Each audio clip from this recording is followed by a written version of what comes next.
Share your The screen. mirror image thing always blows my mind. Hello, everybody. Hello. Can you hear us? If so, please let us know in the comments. Yes, someone say, yes, we can hear you. Yes, please. See, there's a Hi, good bit of everyone. you here Yay, they already. can hear us. Love that. Awesome. Yeah, this is our first time going live on YouTube for this because we did the last one on Facebook. But we just switched over to YouTube because we have some folks who are not on Facebook for various reasons. So our Ravelry group members. Yeah. So we wanted this to be for everybody. And then at the end of it, the video will also be saved into the YouTube playlist. So anybody who wasn't able to attend can go back and watch it again. Yeah. All right.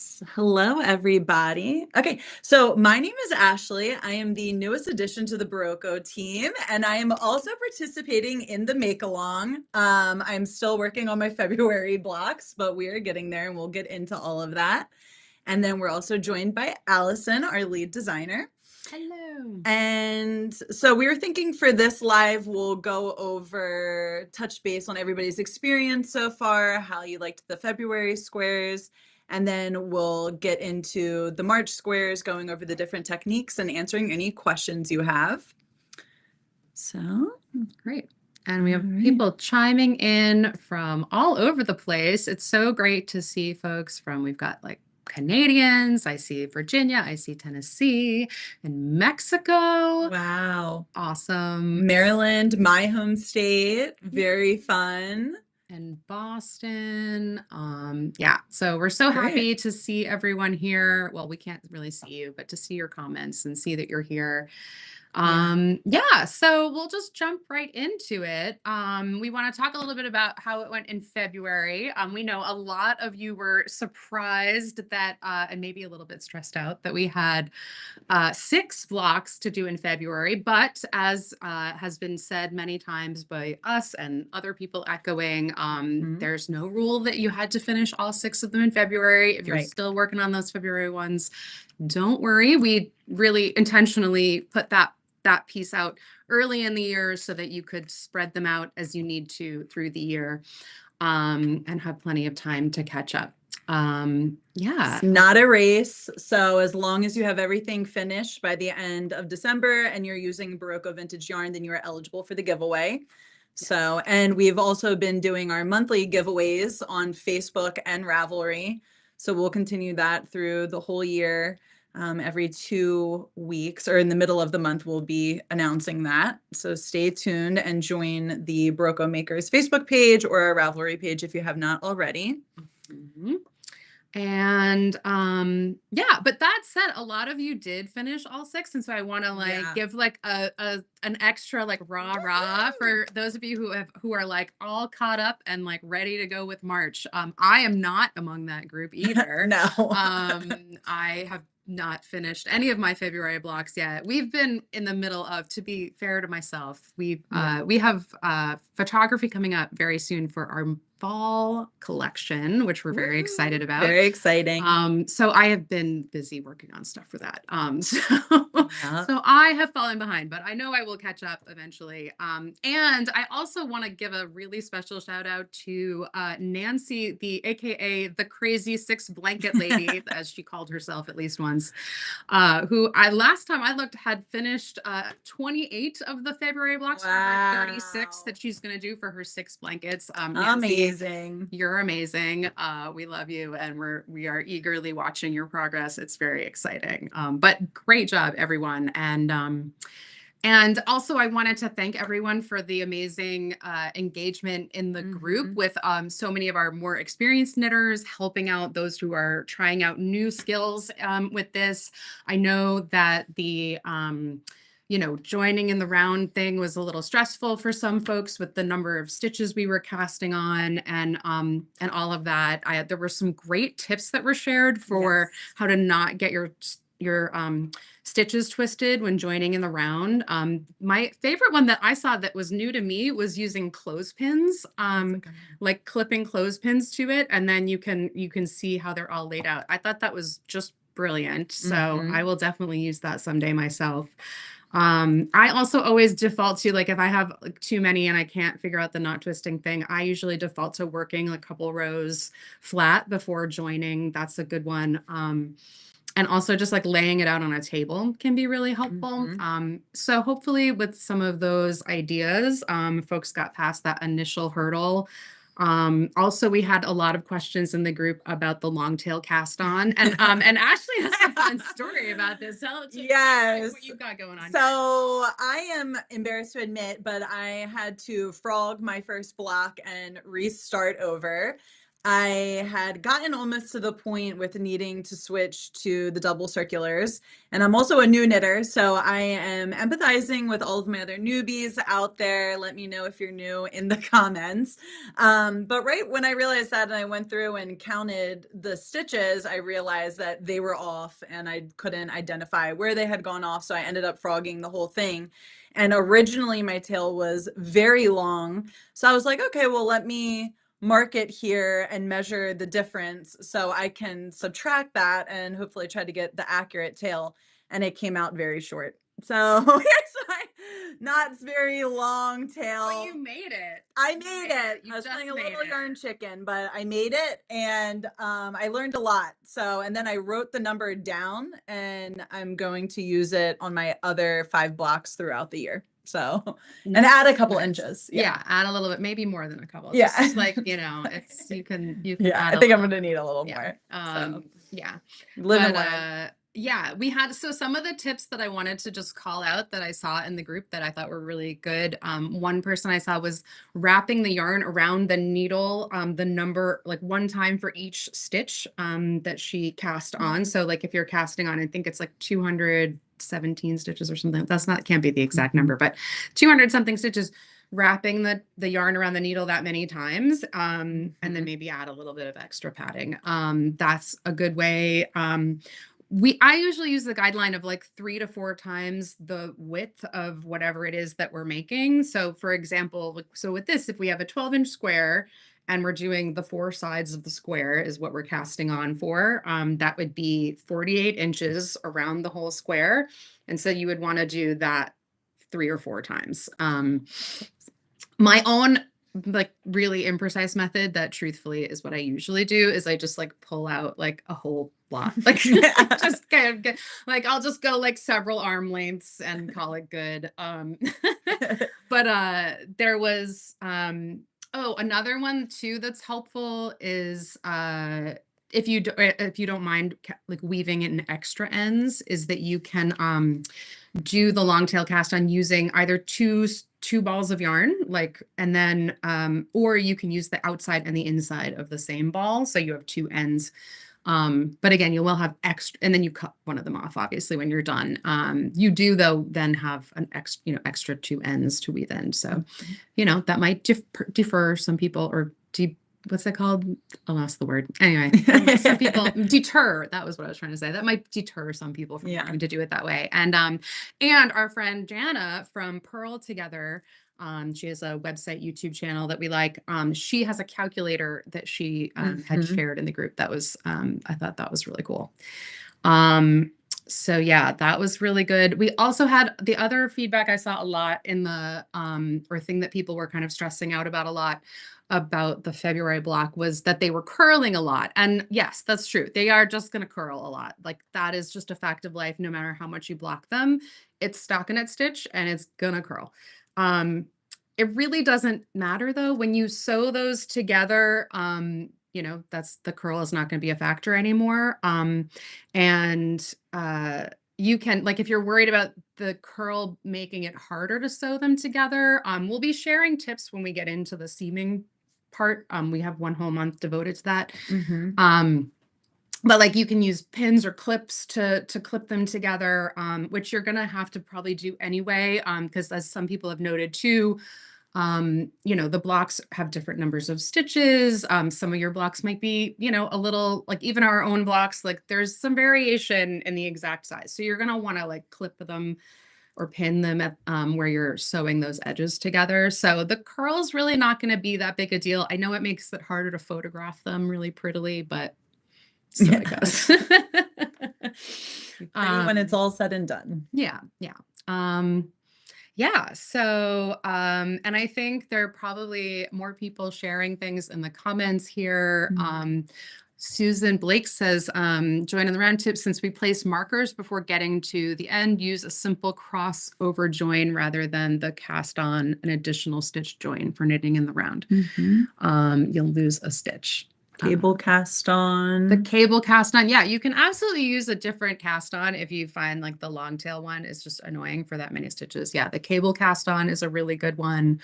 Or the knitted on cast on is similar to the cable cast on. So yeah, lots of good ideas there. Yeah. Miriam is saying, I always wonder why people use the long tail cast on instead of the crochet cast on, which requires no calculations at all and gives the same neat result. I don't know the crochet cast on. I'm going to have to look that one up. Yeah, there are lots of really good ones out there. I always default to the long tail cast on because I like the edge that it makes. And I think I'm also just used to it. Right. Is probably a part of it. So yeah, that's some good stuff about February. So let's talk about March, shall we? Yeah. So, as you've probably seen by now, we have 2 blocks, Spoiler alert. March. This is Laurinette's really wonderful textured block. Am I holding it? It doesn't, not that it really matters which way you go, but that is actually right side up. And I really love this stitch pattern. I think folks are going to really enjoy working it. It is, it looks kind of like smocking to me. And I just think that's so pretty. And it's a nice, one of the things that I talked about in the how-to video that I did for this one is that it's a nice stitch pattern for learning how to read your knitting, because you can look at kind of how your stitches are lining up, so that when you're doing that, like you're slipping 3 stitches with the yarn in front, and you can see how it's like centered over the stitch that you did the little tuck stitch on previously. So it is really a good one. Yeah, and repetitive, so it'll be nice and relaxing to knit. Yeah. So yeah, so this one's gonna be nice and relaxing. The Intarsia one may not be as relaxing for folks. And I will have to confess, I had to like it's been some years since I've done Intarsia. So I did a little practicing before I made the how-to video to kind of brush up on that. And and it was a reminder of like, oh yeah, this is like, it's not, I would say about Intarsia that it is not super hard in terms of like actual difficulty, but it's fiddly. It's, things can get tangled. Things, especially when you're setting up, your stitches might be loose and you feel like you're going to lose something. So my biggest advice about Intarsia is like, breathe. Go slowly. Like once you get a few rows in, you'll probably get a little bit more of a rhythm with it, but setting it up is a little bit more challenging. And somebody asked, when is color 5 going to make more of an appearance? Oh, Alison. Hi, Alison. And well, yeah, so we do have color 5 is the I believe, if I'm remembering correctly, yes, is the oh yeah, hey, here we go. The tuck stitch block is the is this tuck stitch block, and there will be more blocks that use color 5 as well. We have one in April, as some have pointed out in the group, because I guess we didn't actually say explicitly in the instructions for block 4 that you're using that color, but many people remembered that we have this on the first page of all the PDFs for each month. We have the list of what colors are used for each block. So this is color 5, and then we have it coming up again next month and also in May. So we'll be using color 5 for a while. It'll be great. Yeah, I think when we were filming the tutorial for Intarsia, it just seemed like a lot to manage. It wasn't necessarily that the knitting itself. So I know that we had seen a couple comments of people saying that they were going to use bobbins, they weren't going to use bobbins. So I think that'll be interesting to see everybody's preference for managing that. Yeah, for sure. There are, yeah, definitely. Yeah. And when I first looked at this, I thought, oh, I don't think I need to use bobbins for this. And then as I started like practicing it, I was like, I think with three, if it was only two colors in a row, I think maybe I wouldn't. But with the three, I've just found it easier to use bobbins. And as I showed in the how-to video, I just, because I didn't have any here, we must have bobbins here in the office somewhere. We have everything, but I couldn't find any. And I was like, well, I need to like work on this. And so I just looked up like making your own bobbins. And so I drew a little bobbin on a piece of cardboard, and then So crafty. cut it out and made little notches. And, and I actually like this just as much, if not more, than like the ones that I bought at the store. So, like years ago, I then brought these from home, but, I actually think I like the cardboard ones more, weirdly. Because it's like lightweight, or it's just, yeah, it's lightweight, and I don't know, I think I like the shape of them better. I'm Yeah. not really sure, but I don't know. But it's good to try different things, especially like if you have knitting buddies, like if you're in a knitting group, like have everyone bring in if they have any bobbins and like try different things. I think it's good to just figure out what you like the best. Yeah. And somebody was asking about, and I saw this in the Facebook group too, is how to figure out how much yarn to put on the bobbins. And I honestly like just usually kind of like load it up with whatever seems like a reasonable amount. But if you want to know the amounts that were used of each color, I do have that data, and I'll put this in the FAQ when I can. But it's about 10 grams of C1, around 23 grams of C2, and about 15 grams of C3. You'd probably want to like add a little bit of extra. To be honest, I haven't weighed these bobbins, and I haven't finished knitting my own of the March block.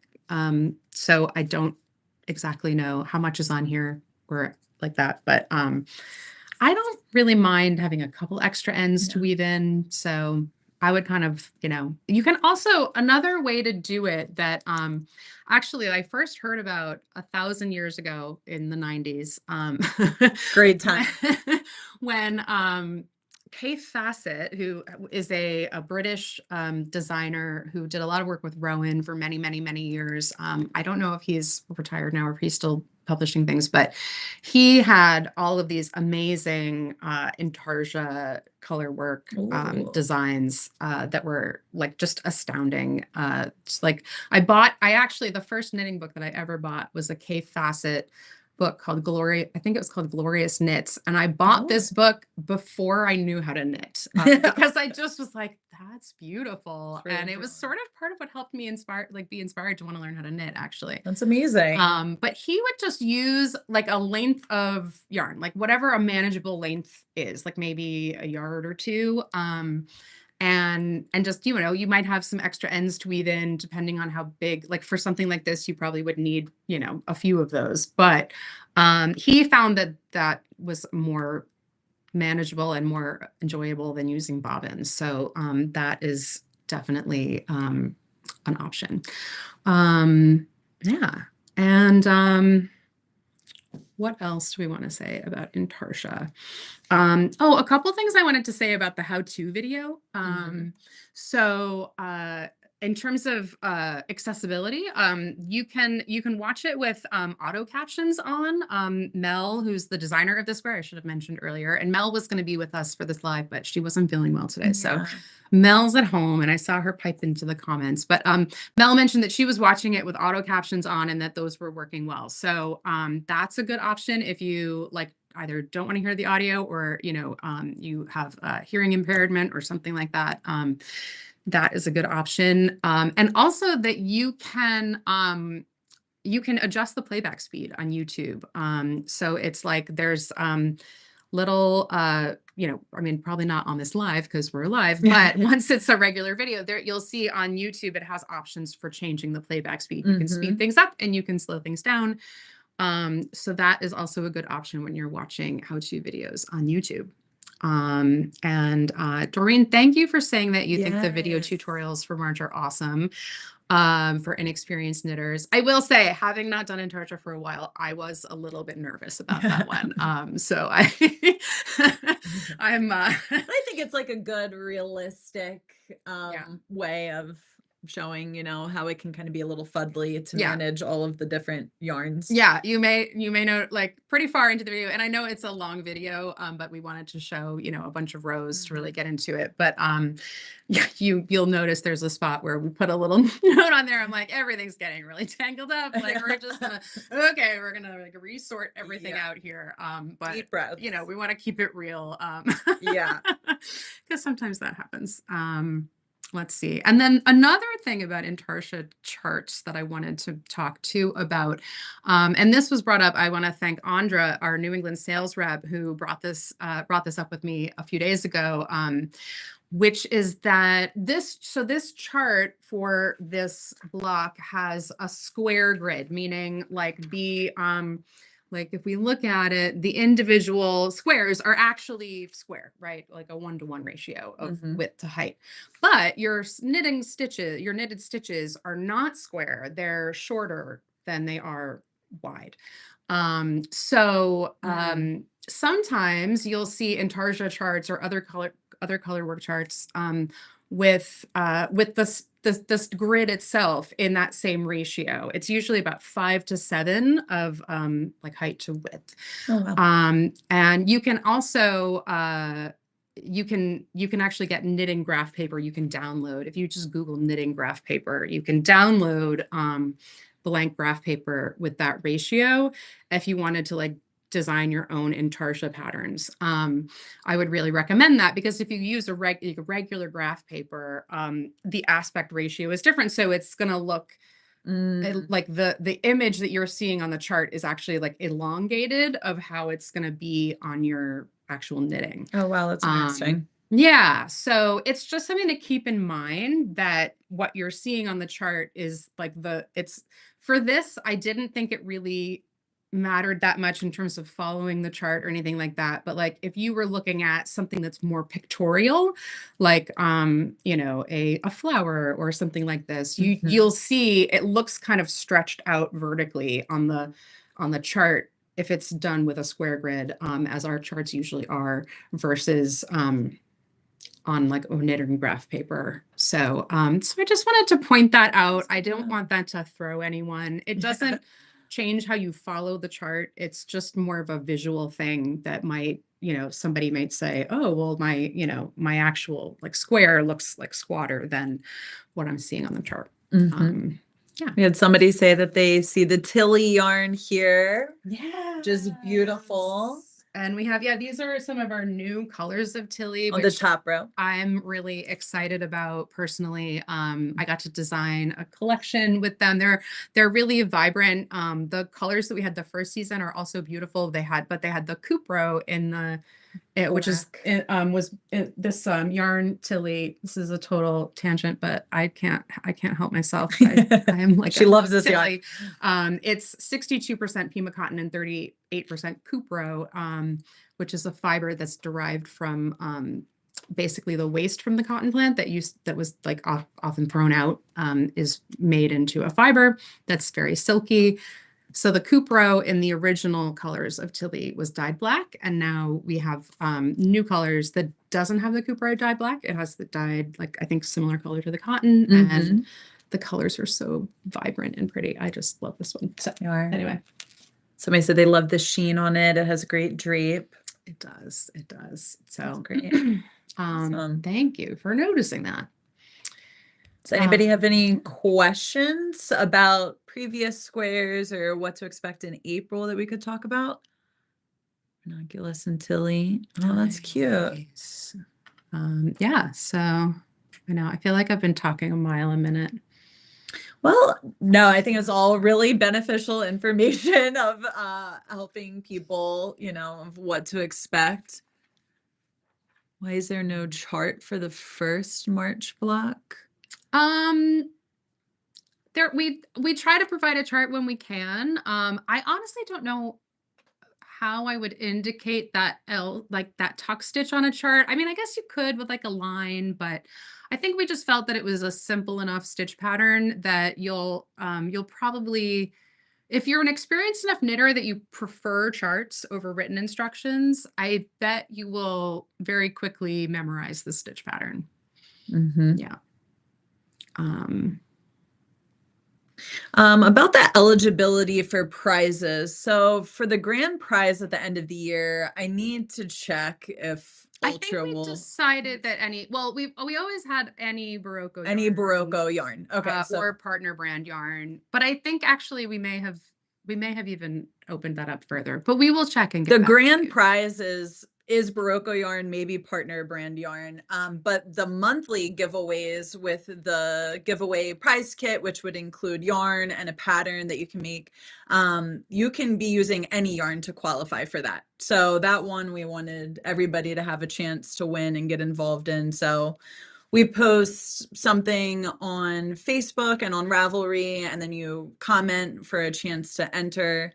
And then we randomly select somebody from the comments, and that's how those are distributed. Cool. Yeah. Yeah.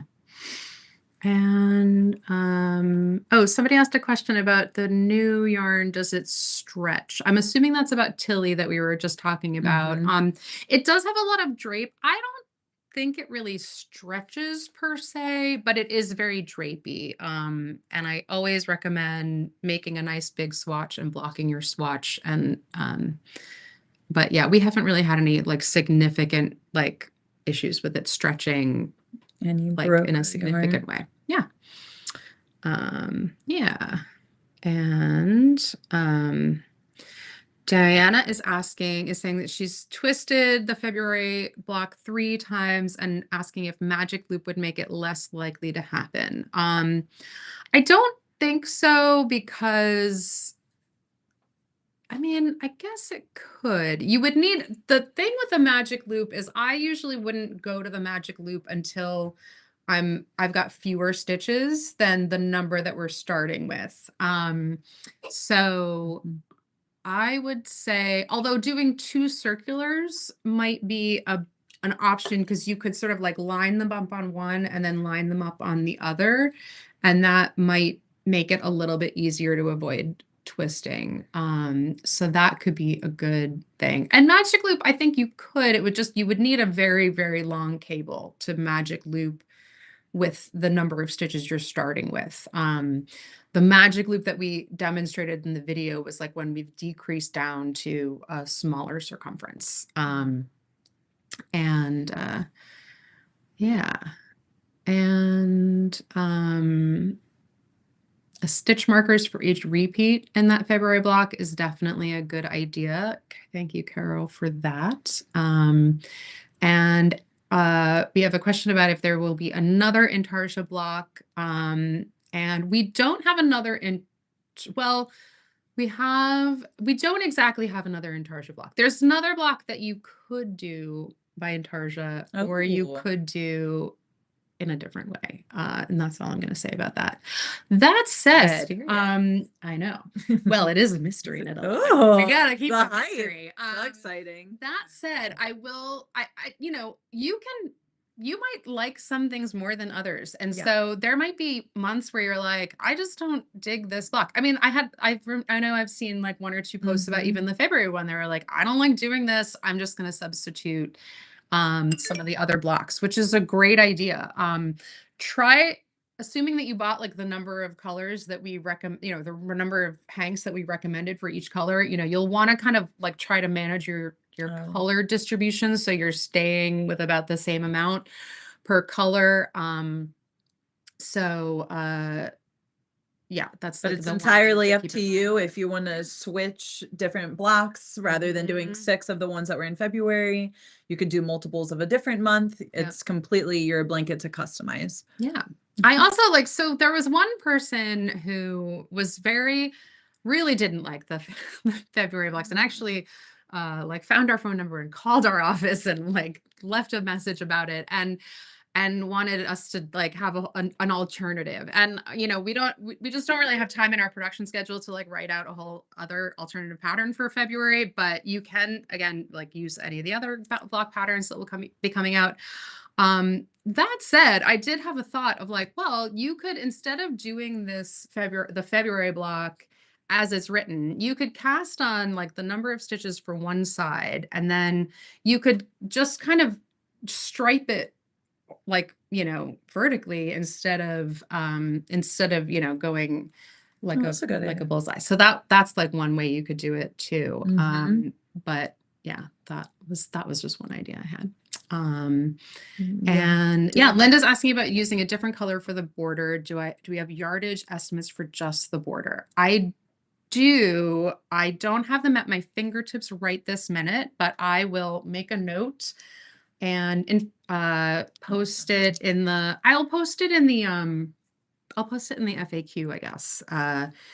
And one idea too that I had, like, as I'm, giving you this advice of like, you could substitute things, but just try to like keep the colors about the same amount. I know like that's not always totally easy, especially because you'll like some of the blocks that happen later, like when we get into cables, like those take up a lot more yarn than a stockinette stitch block. Or a lace block. It takes the less even than that, because if you think about lace, it's got like holes. So you use less yarn.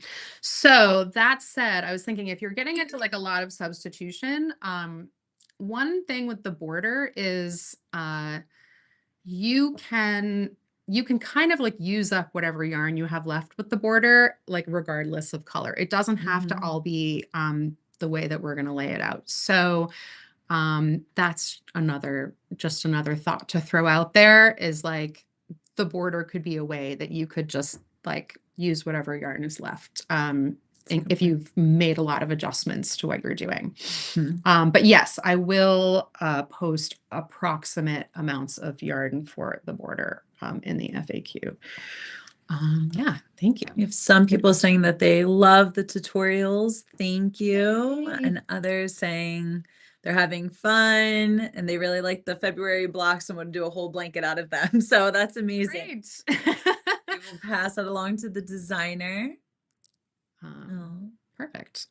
Yeah, I think it was really fun and interesting to learn how to make a square in the rounds, even though I ended up having to frog mine and start all over. Like, to see it come together and take shape was really exciting. That was one of my favorite things, like seeing people's delight at like, I don't understand how this works. Yeah. But, like, I'm working in the round and I'm making a square. It's like magic. It's really fun. Yeah, I do really love that too. And yeah, and once you get the hang, like if you are really like, once you get beyond the hump of like the casting on and joining part, and if you feel comfortable knitting in the round, it is kind of pretty a relaxing thing, because it's a very repetitive. Yes. It's like, I think one of the reasons that people love making colorwork yoke sweaters or other patterned yoke sweaters is that it's like you get to do this like really, fancy thing for a while, and then you finish that and you're like, oh, and now I'm just knitting in the round. La, la, la. It is very like it's such a nice balance of those two different things. Good tip from Linda about blocking the February blocks wrong side up, and then you'll have flatter edges. Good idea. And Marianne's watching the tutorials multiple times while waiting for her yarn to get here. You're going to be totally ready. Yeah. And I know, as Ashley posted in the Facebook group, I know it's been really hard with some of the delays, and believe us, we know how hard it is. And we have been really like doing everything we possibly can to get the yarn here from the mill in Peru as quickly as possible, pulling all of the levers that we can. So thank you for your patience. I know that's been rough. Everybody's working on it. All the guys in the warehouse have been incredible, making sure the orders go out as soon as we get it, and trying to stay on top of it. So we are really working to make sure everybody can get their yarn. Thank you for your patience. Yeah. And yes, don't give up. Even if you're still in the January blocks, don't give up. It's so fun. And, we're all here together, and it's just about building our skill set and building our community, which has really been amazing. I know I have learned so much just from the comments of seeing everybody's different techniques. I'm surrounded by expert, amazing knitters. I learn so much every day. And then I go into the Facebook and Ravelry group. So I'm like, oh, wow, like here's a whole other element inside to it. So it's been very insightful. As a new person on our team who's a new knitter, it was kind of the perfect moment for you to jump in, because it's like, oh, you're new, like here you go, here's your year-long tutorial, skill building blanket. It's been incredible. It's a lot of fun. Okay. Yeah. And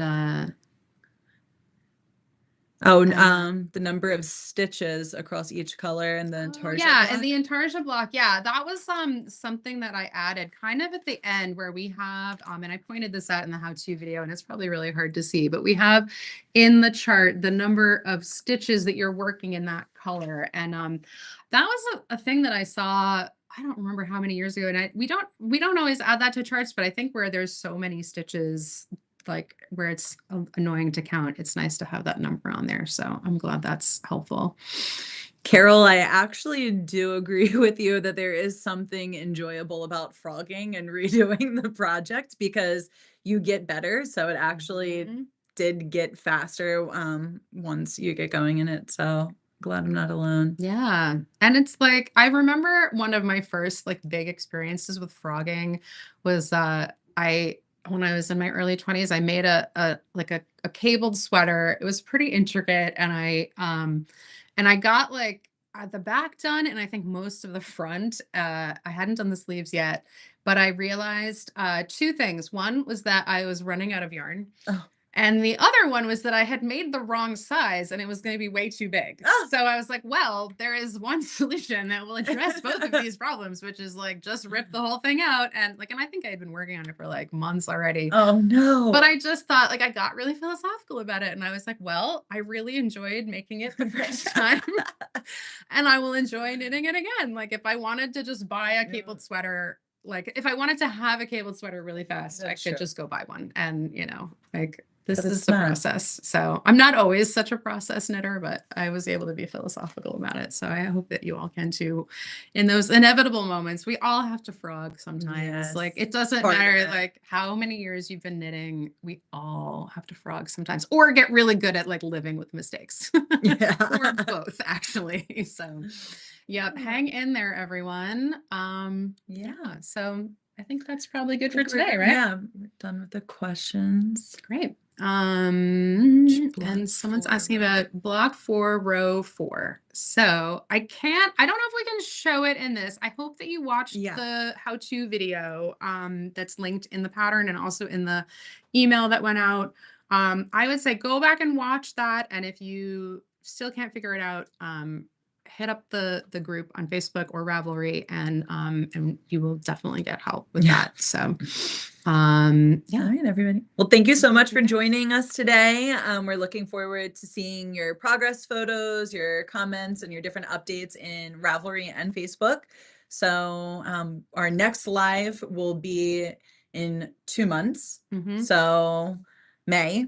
And then we will have our next mid-month giveaway in about 2 weeks. So stay tuned, and we will talk to you then. Thank you. Bye.